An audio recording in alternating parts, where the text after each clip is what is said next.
नमस्कार दोस्तों, स्वागत है आपका हमारे official YouTube channel GS by Neeraj sir में। कैसे हैं आप सब?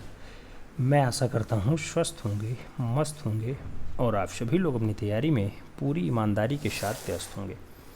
तैयारी आप TGT आर्ट की कर रहे हैं तो आप ट्रेंड ग्रेजुएट टीचर आर्ट की तैयारी में व्यस्त हैं। मैं आज मान के चल रहा हूँ और व्यस्त रहिएगा मित्रों। आज है 27 जुलाई और 27 जुलाई को हम लोग फाइनली जो क्लास देखने वाले हैं इसमें 55 महत्वपूर्ण क्वेश्चंस सॉल्व करेंगे। कितने? 55। तो इन 55 क्वेश्चंस का टेस्ट आपको देना है। आपको लास्ट में बताना है आपका स्कोर क्या रहा।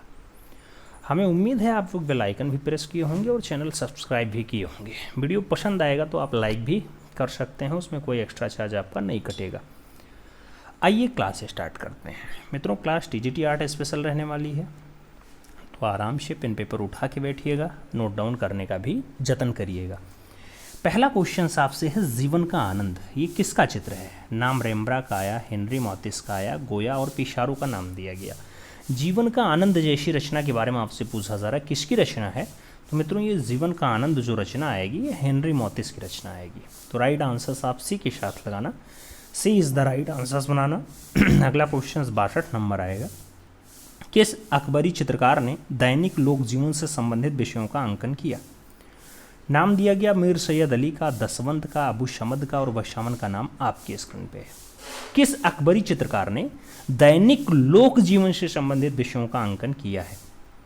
मित्रों अगर ऐसे दैनिक लोक जीवन से संबंधित चित्रों की बात आएगी तो आपको यहाँ पे जो राइट आंसर बनाना पड़ेगा वो मीर सैयद अली के साथ बनाना पड़ेगा। राइट आंसर फर्स्ट के साथ आपको लगाना पड़ेगा। आगे चला जाए, अगला क्वेश्चन आता है, बहुत प्यारा क्वेश्चन है आपका, मुगलिया शैली से ही है। अकबर के दरबार में निपुण पक्षी चित्रकार था। बहुत फेमस क्वेश्चन है मित्रों। नाम बशावन का है, दसवंत का है, मिस्किन का है और अबू शमद का नाम दिया गया। राजा का नाम है अकबर और अकबर के दरबार में निपुण पक्षी चित्रकार जो पक्षी रचना बहुत बढ़िया बढ़िया बनाता हो, तो मित्रों उसके लिए जो निपुण पक्षी चित्रकार के रूप में ख्याति लब्ध हैं उसका नाम मिस्किन है। और राइट आंसर आपको बी के साथ लगाना है। B is the right answer finally यहाँ पे बनाना है। आगे चलें, अगला क्वेश्चन 64 नंबर आता है। आपसे क्या कह रहा है?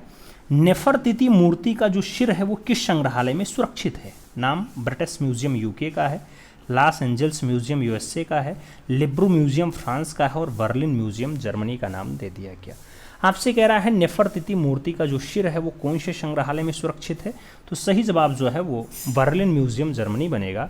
राइट आंसर आपको डी के साथ लगाना पड़ जाएगा। D is the right answer लगाएंगे। आगे चलेंगे, 65 नंबर क्वेश्चन आएगा। आपसे क्या कह रहा है? कह रहा है दिव्या मेहरा हैं, मल्टीमीडिया आर्टिस्ट हैं दिव्या मेहरा जी, फोटोग्राफर हैं, सैंड आर्टिस्ट हैं या फिर एक्ट्रेस हैं।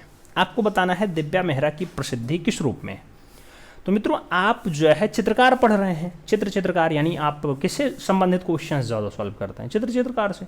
तो दिव्या मेहरा का जो संबंध होगा वो मल्टीमीडिया आर्टिस्ट से होगा। मल्टीमीडिया पे वो चित्र रचना बनाती है यानी कंप्यूटर आर्टिस्ट के रूप में उनको ख्याति लब्धता है। राइट आंसर आपको फर्स्ट के साथ लगाना है।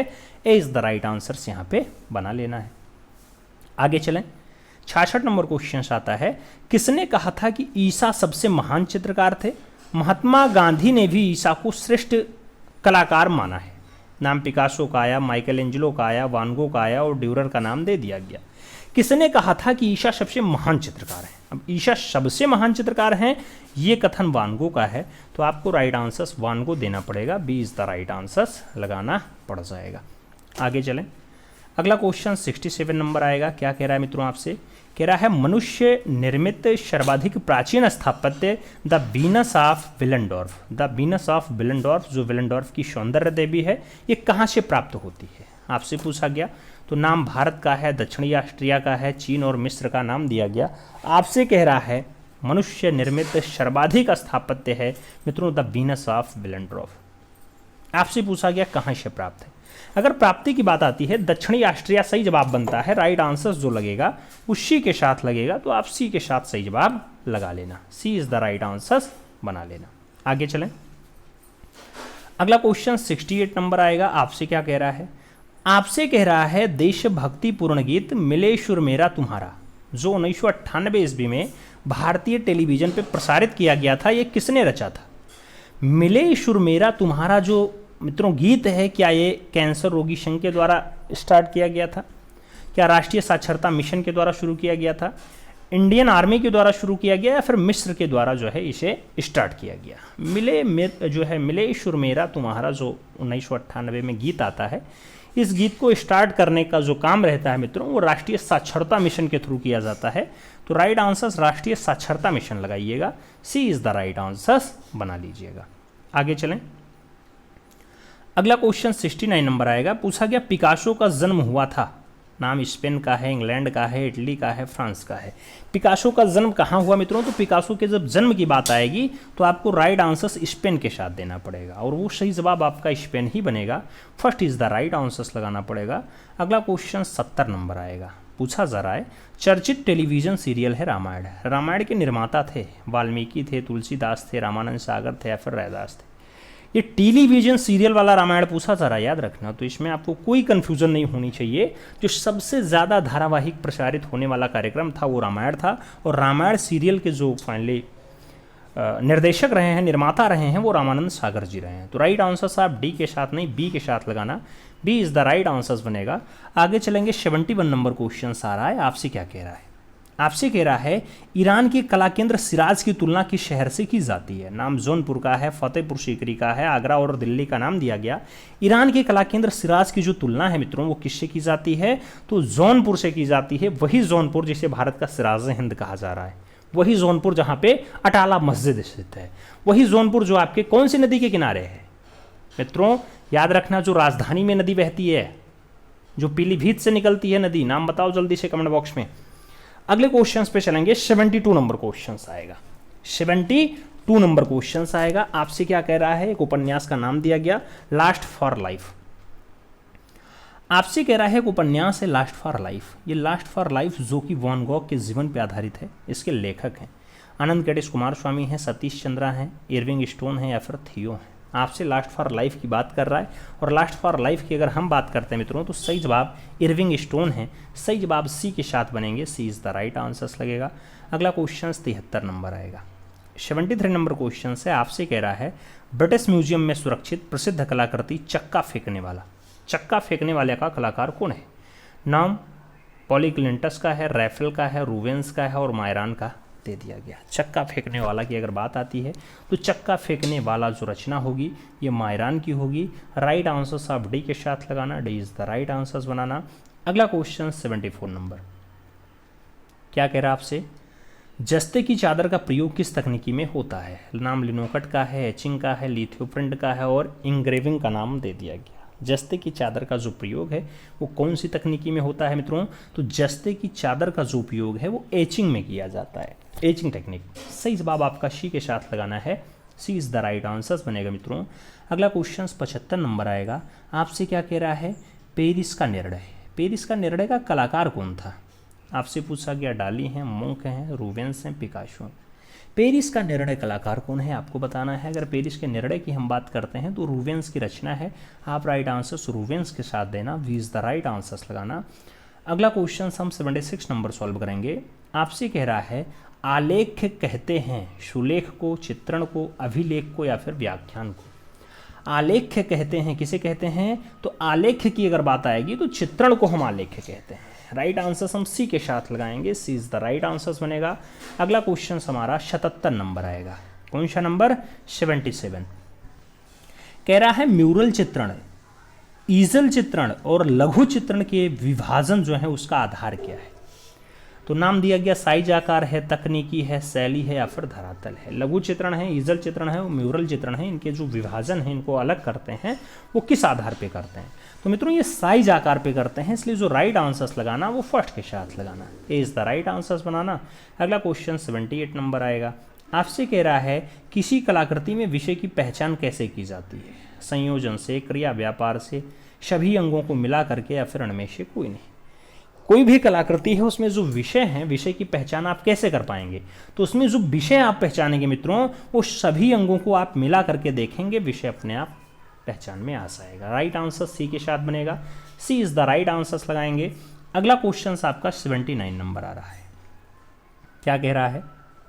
जन साधारण से संबंधित चित्रों को क्या कहते हैं? नाम स्याह कलम का है, फिटका चित्र का है, व्यक्ति चित्र का है और जेनर चित्र का नाम दिया गया। जन साधारण से संबंधित चित्रों को आप क्या नाम देते हैं? तो जन साधारण से संबंधित चित्र आपके जेनर चित्र कहलाते हैं मित्रों।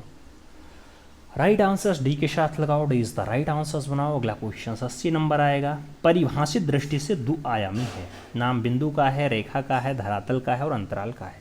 परिभाषित दृष्टि से 2 डायमेंशनल क्या है मित्रों? तो धरातल होता है। राइट आंसर्स बी के साथ बनेगा। B is the right answers लगाएंगे। 81 नंबर क्वेश्चंस पे चलेंगे। आपसे कह रहा है इसमें से त्रियामी कौन सा है? पुस्तक है, पुस्तक का रेखा चित्र है, पुस्तक का रंगीन चित्र है, पुस्तक का श्याम श्वेत चित्र है। इनमें से त्रियामी कौन सा है? त्रिआयामी कौन सा है मित्रों? तो अगर 3 डायमेंशनल की हमें बात होनी है तो हमारा मूर्ति जो है वो 3 डायमेंशनल होता है, लंबाई चौड़ाई ऊंचाई तीनों होती है। तो पुस्तक जो है आपका ये लंबाई चौड़ाई ऊंचाई तीनों में होता ही है। आप जानेंगे तो पुस्तक में आपको मोटाई भी मिल जाएगी, पुस्तक में आपको चौड़ाई भी मिल जाएगी, पुस्तक में आपको ऊंचाई भी। तो सही जवाब पुस्तक के साथ लगा लो। अगला क्वेश्चन 82 नंबर सॉल्व करते हैं। 82 नंबर क्वेश्चन क्या कह रहा है? तैल रंगों को मोम के साथ मिश्रित कर लगाने की क्रिया को कहते हैं। एनकॉस्टिंग कहते हैं, प्लास्टिक कहते हैं, पेस्टो कहते हैं या फिर बॉटिक कहते हैं। तैल रंगों को मोम के साथ मिश्रित करके लगाने की जो क्रिया है मित्रों उसका नामकरण क्या होता है? तो उसका नामकरण एनकॉस्टिंग है। राइट आंसर्स एनकॉस्टिंग लगाना, first is the right answers बनाना। आगे चला जाएगा। 83 नंबर क्वेश्चन आता है। आपसे कह रहा है रूप के रूप को अंशतः ढकने का आभास होता है। रूप से रूप को अंशतः ढकने का जो आभास होता है वो संतुलन का होता है, गतिमानता का होता है, दूरी का होता है या फिर ठोसपन का होता है। रूप से रूप को अंशतः ढकने का जो आभास होता है मित्रों वो आभास फाइनली क्या होता है? दूरी का होता है। तो राइट आंसर्स हमें बी के साथ लगाना है। B is the right answers लगाते हैं। अगला क्वेश्चन 84 नंबर आएगा। आपसे कह रहा है पर्सपेक्टिव्स का प्रयोग होता है मोटाई नापने के लिए, लंबाई मापने के लिए, रेखा चित्र के लिए या फिर दूरी दिखाने के लिए। पर्सपेक्टिव्स का प्रयोग जो है वो कहाँ होता है? दूरी दिखाने के लिए होता है। तो राइट आंसर्स क्या बनेगा? डी के साथ बनेगा। D is the right answers लगाएंगे। आगे चलेंगे। 85 नंबर क्वेश्चन आपकी स्क्रीन पे है। कह रहा है किसी बच्चे द्वारा दीवार पर कोयला घसीट करके बनाई गई जो आकृति है उसको क्या कहते हैं? क्या उसे हम चित्र कहते हैं, उसे रेखांकन कहते हैं, शैतानी कहते हैं या फिर रेखा चित्रण कह देते हैं? कोई बच्चा है दीवार पे जो कोयला से रचना बना देता है, आप देखते हैं कोयला से खींच करके वो रेखा चित्र बनाता है, तो उसे चित्र ही कहा जाएगा। राइट आंसर आपका क्या बनेगा मित्रों? चित्र ही बनेगा, वो कोई चित्र रचना ही बनाएगा। तो राइट आंसर फर्स्ट के साथ बनेगा। ए इज द राइट आंसर लगाना पड़ेगा। अगला क्वेश्चन चलेंगे। 86 नंबर आता है। आपसे क्या हो रहा है? व्यवहारिक कला के अंतर्गत कौन सी कलाएं आती हैं? नाम बुक कवर का है, पोस्टर का है, विज्ञापन का है और उपरोक्त तीनों का नाम दिया गया। व्यवहारिक कला के अंतर्गत कौन सी कला आती है? तो व्यवहारिक कला में आप सभी कलाओं का समावेश कर सकते हैं। उपयुक्त तीनों आंसर्स देना पड़ जाएगा। D is the right answers बनाना पड़ेगा। अगला क्वेश्चन 87 नंबर आएगा। आपसे क्या कह रहा है? एचिंग में प्राथमिक अंकन को कहते हैं सिग्रोफेटो कहते हैं, चोरोस्क्योरो कहते हैं, इंटेग्लियो कहते हैं या फिर स्केच कहते हैं। एचिंग में प्राथमिक अंकन को हम क्या नाम देते हैं? तो एचिंग में जो हमारा प्राथमिक अंकन होता है मित्रों उसे इंटेग्लियो नाम दिया जाता है। इंटेग्लियो। तो राइट आंसर्स बी के साथ बनेगा। B is the right answers लगा लेना। अगला क्वेश्चन आपका 88 नंबर आ रहा है। कह रहा है फेबर ने इंग्लैंड में पेंसिल कंपनी स्थापित की थी। तो फेबर ने इंग्लैंड में जो पेंसिल की कंपनी स्थापित की थी क्या वो 1900 सन में, 1761 के ईस्वी में, 1662 के ईस्वी में या फिर 1702 के ईस्वी में? आपसे पूछा गया फेबर ने इंग्लैंड में जो पेंसिल कंपनी स्थापित की थी वो कौन से सन में की? तो मित्रों 1761 यानी 1761 के आसपास उन्होंने स्थापित की। राइट आंसर सी के साथ लगाओ। अगला क्वेश्चन हम 89 नंबर पढ़ेंगे। आपसे कह रहा है 89 नंबर क्वेश्चन, एलायंस शेनेफेल्डर ने 1790 ईस्वी में किसका आविष्कार किया? नाम इंटेग्लियो प्रिंटिंग का है, लिथियोग्राफी का है, स्क्रीन प्रिंटिंग का है और लेटर प्रेस का नाम दिया गया। एलायंस शेनेफेल्डर ने जो है 1790 के आसपास कौन सी तकनीकी का आविष्कार किया है? तो जब उस तकनीकी का नाम पूछा जाए तो आप लिथोग्राफी लगाना। राइट आंसर सी के साथ बना लेना। सी इज द राइट आंसर बन जाएगा। 90 नंबर क्वेश्चन पे चलेंगे। देवी प्रसाद राय चौधरी थे प्रभाववादी कलाकार, यथार्थवादी कलाकार, अभिव्यंजनावादी कलाकार या फिर पॉप कलाकार? देवी प्रसाद राय चौधरी की अगर बात आती है मित्रों तो डीपी राय चौधरी आपके यथार्थवादी कलाकार के रूप में नाम आता है। राइट आंसर आप बी के साथ यहाँ लगा लेना। B is the right answer finally बना लेना। और आगे चलेंगे। 91 नंबर क्वेश्चन आता है, आपसे क्या कह रहा है। 91 नंबर कह रहा है निम्नलिखित में से एक प्रख्यात मूर्तिकार हैं, डीपी राय चौधरी जी, भावेश चंद्र सान्याल जी, यामिनी रंजन राय या फिर असित कुमार हालदार। फेमस मूर्तिकार के रूप में आपसे नाम पूछा गया। एक अच्छा मूर्तिकार जो साथ में चित्रकार भी रहा है उसका नाम देवी प्रसाद राय चौधरी होता है। बंगाल शैली का बहुत अच्छा कलाकार। सही जवाब बनेगा ए इज़ द राइट आंसर बनेगा। डीपी राय चौधरी के कला गुरु कौन होते हैं मित्रों, कमेंट बॉक्स में ज़रूर बताना। अगला क्वेश्चन हम 92 नंबर पढ़ेंगे।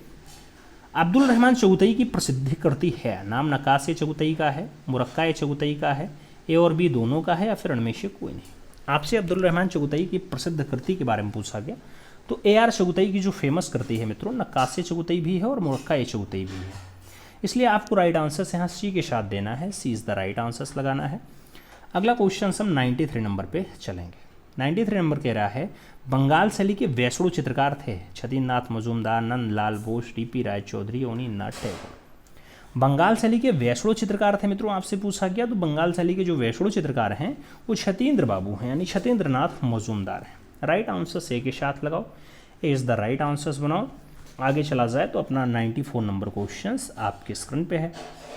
कह रहा है ध्रुव राधा का अभिसार ये किसका प्रसिद्ध चित्र है, अवनींद्रनाथ टैगोर का, राम किंकर वैस का, छतीन्द्रनाथ मजूमदार का, सुरेंद्रनाथ कर का। ध्रुव है, राधा का अभिसार है, ये फेमस चित्र है मित्रों। ये किसका फेमस चित्र है तो ये छतीन्द्रनाथ मजूमदार का फेमस चित्र है, इसलिए जब राइट आंसर्स की बारी आएगी तो आपको बी के साथ आंसर्स मिलान करना है, B is the right answers लगाना है।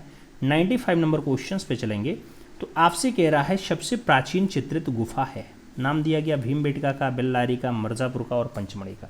सबसे प्राचीन है चित्रित गुफा है, आपसे नाम पूछा जाए तो सबसे प्राचीन भी है चित्रित भी है, वो गुफा आपकी भीमबेटका होती है मित्रों। तो राइट आंसर आप भीमबेटका लगाना, ए इज़ द राइट आंसर्स बना लेना। अगला क्वेश्चन हम 96 नंबर पढ़ेंगे। आपसे क्या कह रहा है बंगाल शैली के कलाकार थे, नाम समरेंद्र नाथ गुप्त का है, सुनैना देवी का है, विनोद बिहारी मुखर्जी का है और उपयुक्त तीनों का नाम दिया गया। बंगाल शैली के कलाकार पूछे जा रहा है मित्रों, तो बंगाल में आपके विनोद बिहारी मुखर्जी भी आते हैं, सुनैना देवी, विनोद बिहारी मुखर्जी, समरेंद्र नाथ गुप्त। उपयुक्त तीनों आंसर्स लगा लो, डी के साथ आप राइट आंसर्स बना लो। अगला क्वेश्चन हम 97 नंबर देखेंगे। क्या पूछ रहा है आपसे, आपसे कह रहा है मित्रों छतीन्द्रनाथ टैगोर को इलाहाबाद विश्वविद्यालय में अध्यक्ष पद पर नियुक्त किया गया 1940 में, 1943 में, 1941 में या फिर 1942 में।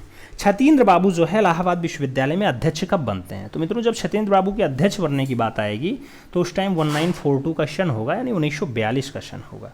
तो राइट आंसर्स डी के साथ बनेगा, D is the right answers लगाएंगे। अगला क्वेश्चन 98 नंबर आएगा।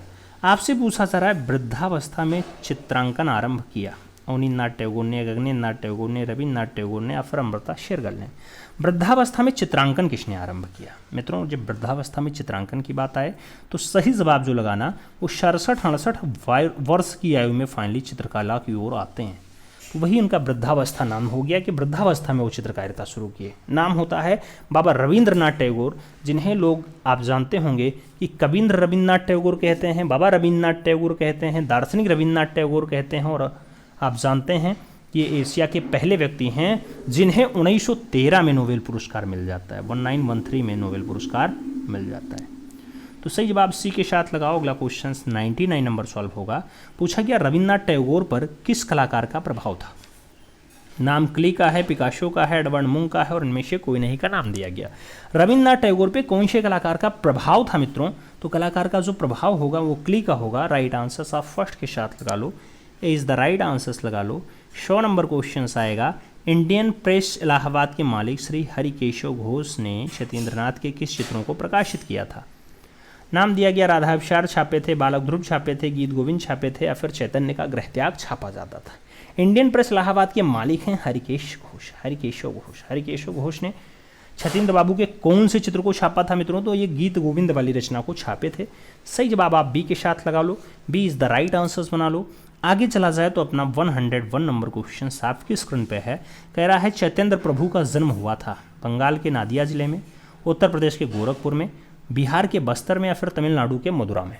आपसे पूछा गया चैतन्य महाप्रभु का जो जन्म है मित्रों वो कहाँ पे हुआ। चैतन्य महाप्रभु के जन्म की बात आए तो बंगाल का नादिया जिला इंपॉर्टेंट बनेगा। सही जवाब आपको आंसर्स ए के साथ लगाना पड़ेगा, नादिया जिला इज द राइट आंसर्स बनाना है। आगे चला जाए 102 नंबर क्वेश्चन आता है, आपसे पूछा गया छतीन्द्र नाथ ने अपने चित्रों को किस तकनीकी में बनाया। नाम टेम्परा का है, तेल का है, वाश का है और पेस्टल का है। छतीन्द्र बाबू ने अपने चित्रों को कौन सी टेक्निक में बनाया, आपसे पूछा गया। जब टेक्निक का नाम दिया जाए तो वाश विधा आंसर्स लगाओ, बी के साथ आप सही जवाब बनाओ। अगला क्वेश्चन 103 नंबर आता है, पूछा गया छतीन्द्रनाथ मजूमदार द्वारा बनाए गए चित्रों में सर्वोत्तम चित्र कौन सा है। नाम ध्रुव का दिया गया, गीत गोविंद का दिया गया, पालतू जानवर और नारी का दिया गया और चैतन्य श्रृंखला का नाम दे दिया गया। छतीन्द्रनाथ मजूमदार द्वारा बनाए गए सर्वोत्तम चित्र की आपसे बात हो रही है और बढ़िया चित्र सर्वोत्तम कृत की अगर बात है तो चैतन्य श्रृंखला से जवाब लगाओ, D is the right answer finally बना लो। और आगे चलते हैं, अगला क्वेश्चन आता है 104 नंबर है, कह रहा है आशुतोष संग्रहालय स्थित है। नाम मुंबई का है, लखनऊ का है, दिल्ली का है, कोलकाता का है। आशुतोष संग्रहालय के बारे में पूछा गया तो राइट आंसर्स कोलकाता लगा लो, D is the right answers बना लो। अगला क्वेश्चन आता है 105 नंबर है, कह रहा है भारतीय चित्रकला पद्धति नामक पुस्तक किसने लिखी। सैलोज मुखर्जी ने, शैलेंद्र नाथ डे ने, राम गोपाल विजयवर्गीय ने या फिर देवकी नंदन शर्मा ने। आपसे भारतीय चित्रकला पद्धति वाली पुस्तक पूछी जा रही है मित्रों, तो राइट आंसर शैलेंद्र नाथ डे बन रहा है। हम सही जवाब बी के साथ लगा पा रहे हैं, B is the right answers बना रहे हैं। अगला क्वेश्चन 106 नंबर आएगा, आपसे पूछा जा रहा है शैलेंद्र नाथ डे कहाँ नियुक्त हुए। नाम इलाहाबाद विश्वविद्यालय का है, राजस्थान स्कूल ऑफ आर्ट्स का है, विश्व भारती विश्वविद्यालय का है और कोलकाता विश्वविद्यालय का नाम दिया गया। शैलेंद्र नाथ डे कहाँ पे नियुक्ति पाते हैं मित्रों, तो शैलेंद्र नाथ डे याद रखना राजस्थान वाले बेल्ट में जाएंगे प्रचार प्रसार के लिए, तो सही जवाब राजस्थान स्कूल ऑफ आर्ट्स बन जाएगा। तो सही जवाब आपको बी के साथ लगाना है, B is the right answer finally बना लेना है। और आगे चलते हैं 107 नंबर क्वेश्चन है, मेघदूत चित्र श्रृंखला किसने चित्र दिया। नाम के वेंकटप्पा का है, शैलेंद्र नाथ डे का है, छतीन्द्रनाथ मजूमदार का है और डीपी राय चौधरी का नाम दिया गया। आपसे मेघदूत चित्र श्रृंखला की बात कर रहा है और जब मेघदूत चित्र श्रृंखला की बात आए तो आप शैलेंद्र नाथ डे के साथ आंसर्स लगाना मित्रों, C is the right answers finally बना लेना। अगला क्वेश्चन 108 नंबर आ रहा है, आपसे क्या कह रहा है, निम्नलिखित में से किस मस्जिद की वास्तुकला कार्डोबा यानी स्पेन की कैथेड्रल मस्जिद के समान होती है।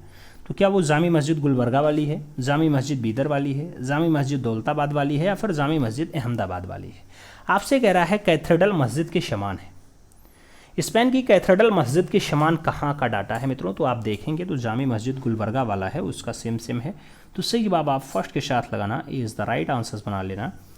अगला क्वेश्चन आएगा 109 नंबर होगा, पूछा गया जे स्कूल ऑफ आर्ट्स के प्रथम प्रिंसिपल कौन थे। नाम ईवी हेवल का है, लॉकवुड किपलिंग का है, बाबू राव शाडवेलकर का है और उनमें से कोई नहीं का नाम दिया गया।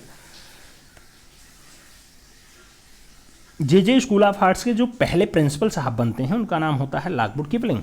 तो राइट आंसर्स लॉकवुड किपलिंग देना पड़ेगा, सी के साथ सही जवाब हमें बनाना पड़ेगा, सी इज द राइट आंसर्स लगाएंगे।